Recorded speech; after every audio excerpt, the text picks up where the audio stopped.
is destabilizing our world. It seems our emissions will not fall quickly enough to avoid runaway warming, and we may soon hit tipping points that will lead to the collapse of ecosystems and our civilization.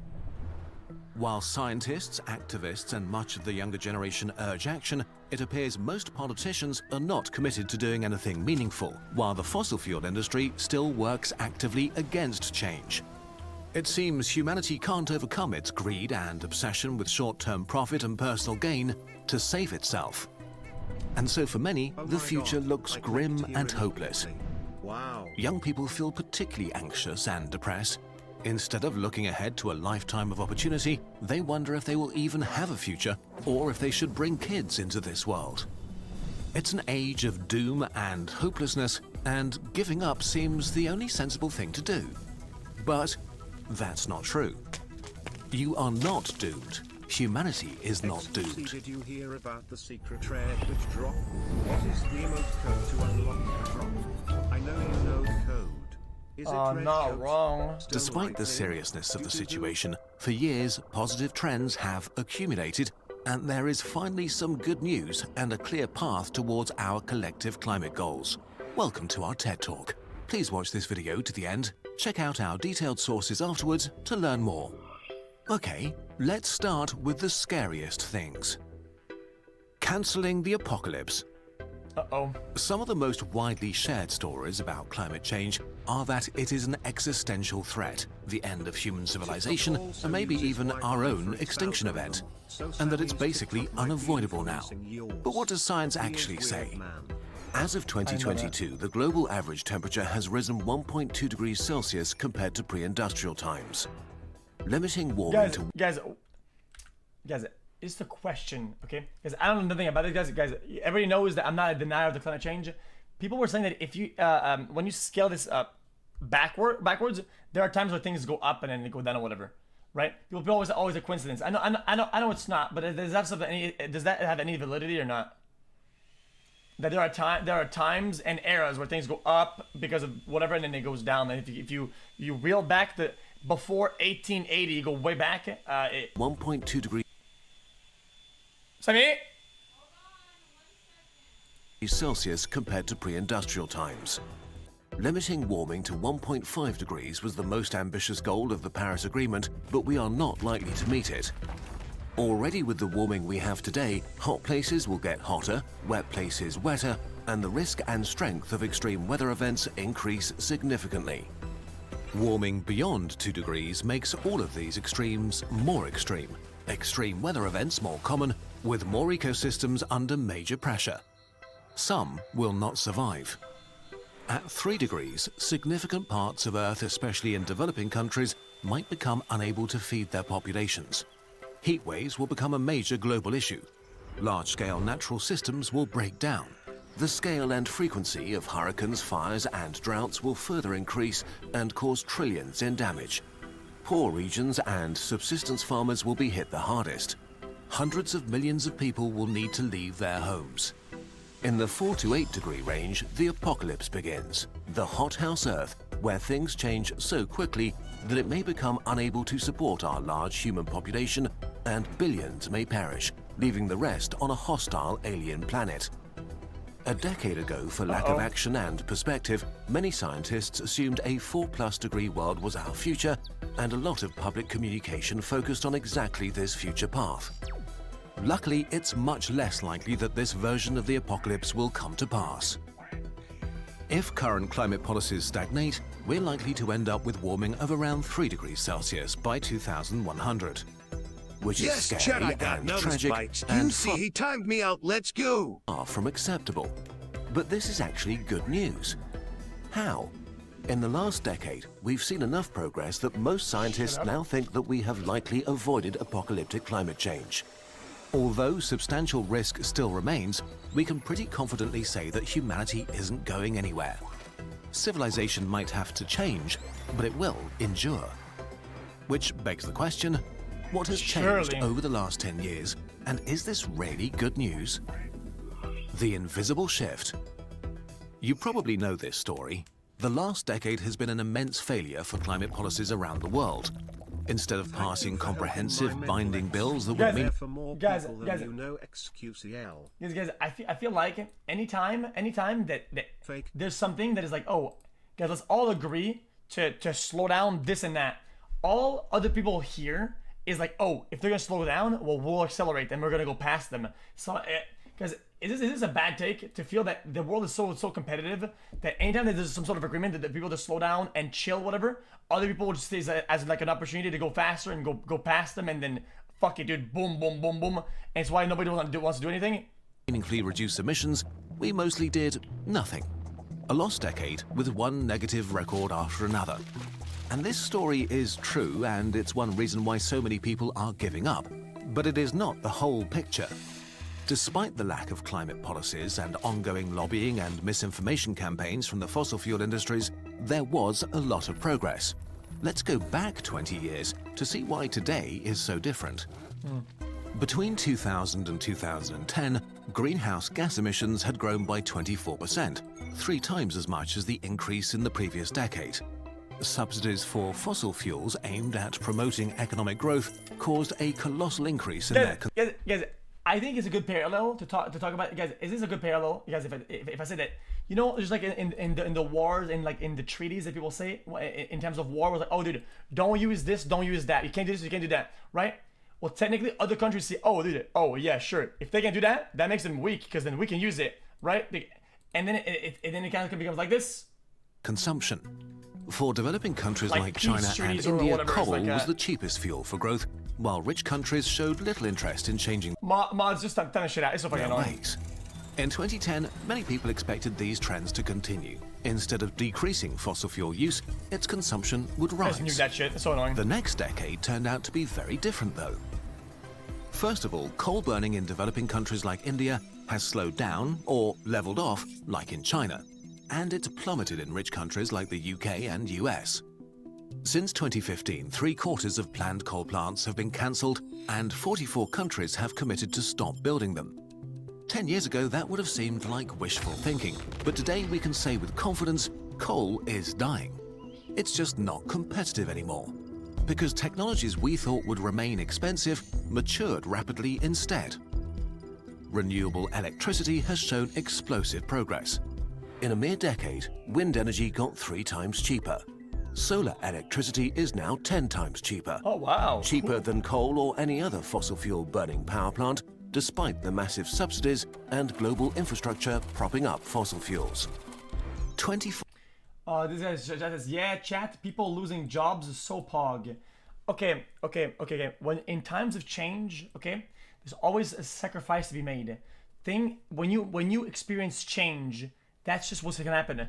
You move things to others, and people lose stuff. I'm sorry, it kind of is what it is. It's like if you have, I don't know, but people that are like soldiers or whatever that are paid in the army, and are like, guys, there's less war, we need less soldiers. Oh, but dude, our jobs, what the fuck? Like, dude, can we celebrate that there's less wars? I get it, people are losing jobs, it's bad, but can we celebrate the fact that there's less people that are dying and getting killed and less casualties? Like, I don't get it. 5 times more solar and nearly 5 times more wind electricity is produced today compared with 10 years ago, which is of course not nearly enough. One of the biggest obstacles is the variability of their power output. Renewables need a lot of energy storage to be a reliable power source, like expensive batteries.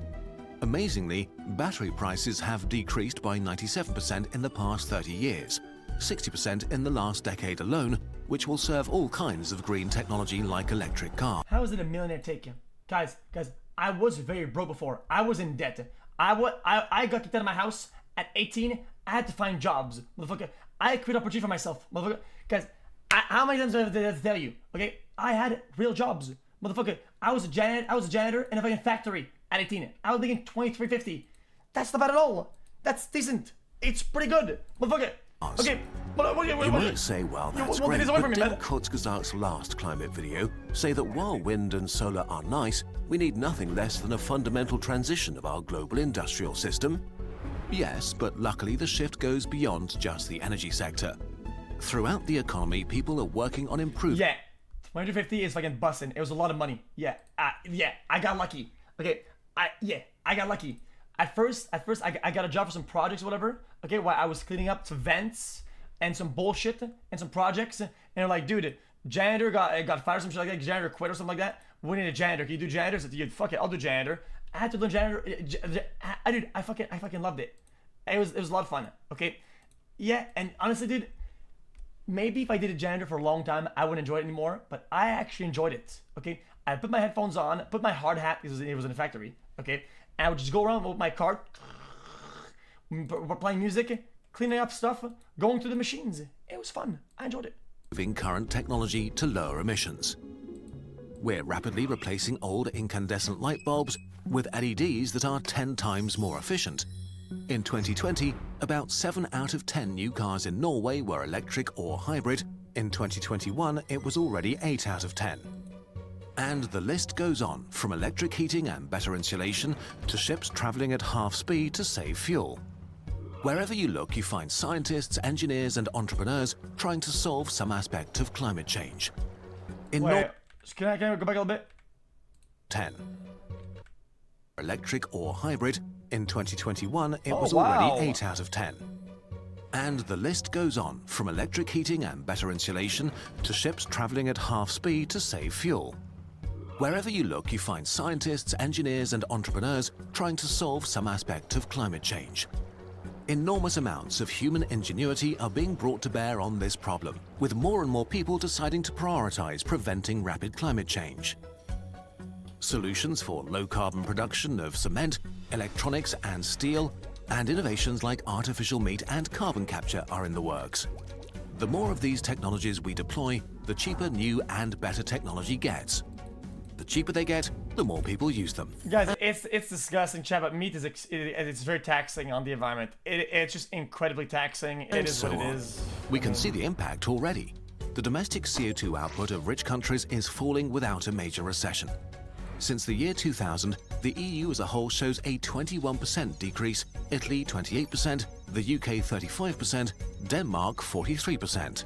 Guys, I don't want to be rude, okay, chat? Maybe I don't know anything about this, and I don't, but I want to. I think I'd be more impressed looking at big juicer countries, right? In these stats or whatever. I feel like when you get a big ass one, guys, I don't know, United States, China, whatever. Like I feel like if those show big change, then it's a big huge thing. I get it, huge, but 3%.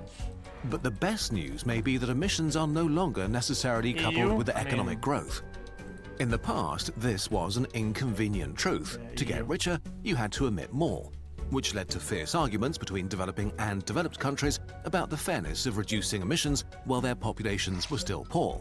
But in the last decade, we've seen that it is possible to increase prosperity without increasing emissions. Emissions in the Czech Republic dropped 30%. This is not really right in the law, and they're not applying for exactly what you're saying. These are non-import places. Okay. 18%, while their GDP grew by 27%. France reduced their CO2 emissions by 14%, while increasing GDP by 15%. Romania saw an 8% decrease and 35% growth. And even the largest economy on Earth, the USA, decreased emissions by 4% while growing their GDP by 2%. I love this channel, chat, but I just feel like I need more stats to understand this better. What about the years before when they didn't? What was their rate of improvement? By ratio, though, couldn't this mean that technically this could be a negative thing because they were increasing way faster and that I don't know. I'm just saying. 26%. They need to be Some more of you stats. may call this a numbers trick, that rich countries are just exporting emissions to poorer nations by moving the dirty parts of their economies like manufacturing.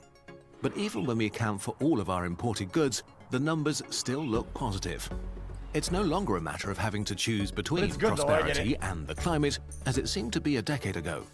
Developing countries will profit from that because as rich countries pay for the expensive development of green technologies, they can adopt them more cheaply. They can skip most of the high emission phase that today's rich countries went through. We are at the point where not decarbonizing is a bad business decision. And we haven't even really talked about solutions like carbon capture. In 2000, it didn't really exist. In 2022, that technology does exist and costs around $600 to remove 1 ton of CO2 from the atmosphere. As investment pours in and the technology matures and begins to scale, it's likely that these costs will plummet over the next few decades. So everything's fine then? Well, let's not get carried away. All of these processes are great, but not nearly fast enough. We're still doing way too little, and technology will not magically solve everything. We need to use fewer resources and use them longer, design consumer goods that are repairable and durable, and decrease our energy requirements. True. We need much better infrastructure, agriculture, and cities. It will still be hard work, especially to get the right policies passed and enacted. But for the first time ever, there are a few trend lines pointing solid. Guys, isn't the big problem? Isn't the big problem to this, guys?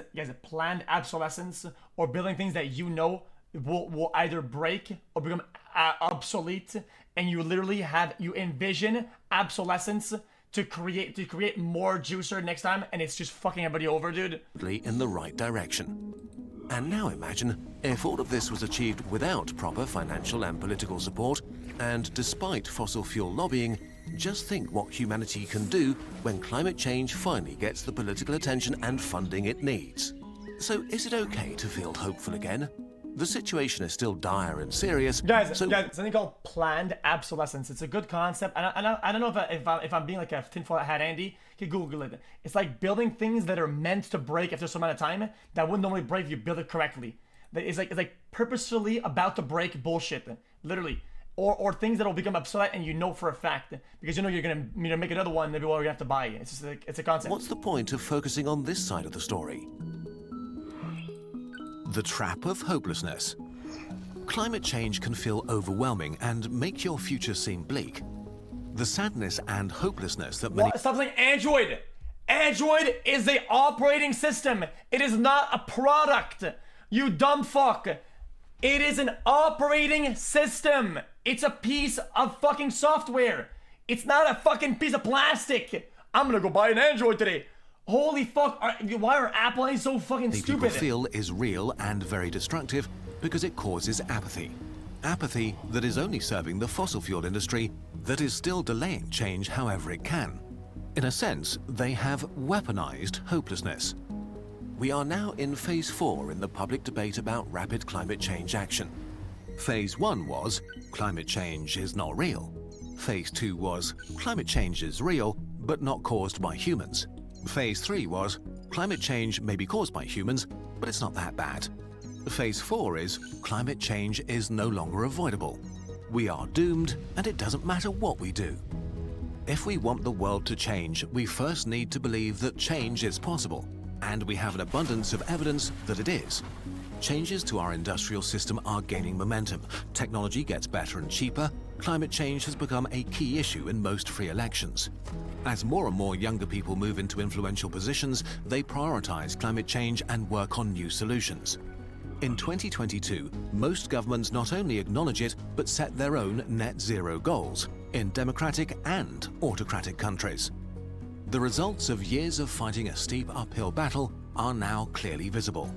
The pressure needs to keep increasing to make sure that the promises made today are actually kept. Climate doomerism is the equivalent of giving up, even though you can still prevent not just— guys, I feel the world to me is still so— guys, I think I'm so ignorant about a lot of these things, but I feel like a lot of these things are also about like laws and regulations and government stuff. Because a lot of times, like, dude, like, I don't know. I get it because of the lobbying and shit, whatever people like contributions and whatever the fuck. Yeah, lobbying and shit. That's hard, but technically, laws and stuff fixes this straight through, right? Isn't it cuts straight through this the worst shit, case, does it not? but also mitigate most of the bad things, make changes in time to adapt better, and prevent the poorest from suffering. That is why hopelessness and apathy are so dangerous. If the last, in many ways, wasted decade has shown anything, then it's that progress is being made, and that dire scenarios are just predictions, not our sealed fate. As of 2022, based on current global policies, we will end up in a 3 degrees world.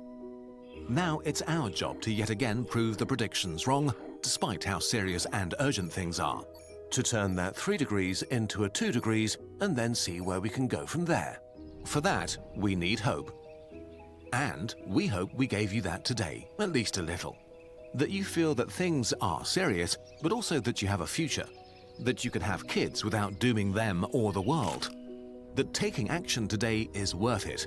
And that despite powerful industries doing everything to delay it, society is changing.